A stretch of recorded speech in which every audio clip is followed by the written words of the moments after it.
अभी 2 दिन पहले हम लोगों ने डॉक्टर श्यामा प्रसाद मुखर्जी जी का बलिदान दिवस के कार्यक्रम में भारत माता के उस महान सपूत के प्रति हमें श्रद्धान्वित होने का एक अवसर प्राप्त हुआ था। कश्मीर भारत का हिस्सा बना रहे, एक देश में 2 प्रधान, 2 विधान और 2 निशान नहीं चलेंगे। देश की आजादी के बाद भारत माता की किसी सपूत ने नारा दिया था, वह डॉक्टर श्यामा प्रसाद मुखर्जी थे।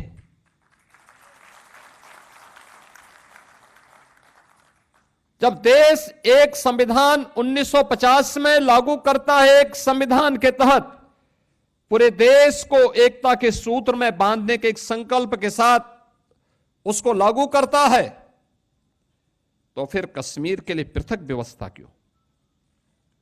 डॉक्टर श्यामा प्रसाद मुखर्जी जी ने यही तो बोला था, यही तो प्रश्न उठाया था, और इसके लिए उन्होंने अपना बलिदान दिया।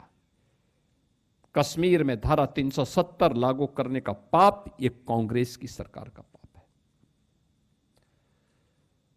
मीडिया के गले को घोंटने का काम एक कांग्रेस की सरकार का काम है। मौलिक स्वतंत्रता को रौंदने का काम संविधान लागू होने के तत्काल बाद से कांग्रेस नेतृत्व की सरकारों ने प्रारंभ किया, और इस सिलसिला जो वहां से प्रारंभ हुआ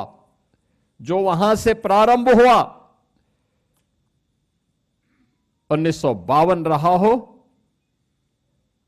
1975 में उसकी पराकाष्ठा थी, और फिर उसके बाद 1984 में सिखों का कत्लेआम रहा हो, या फिर देश के अंदर जब याद करिए श्री राहुल गांधी के द्वारा देश के अंदर विधेयक की प्रति देश के संसद के फ्लोर में फाड़ी जाती है।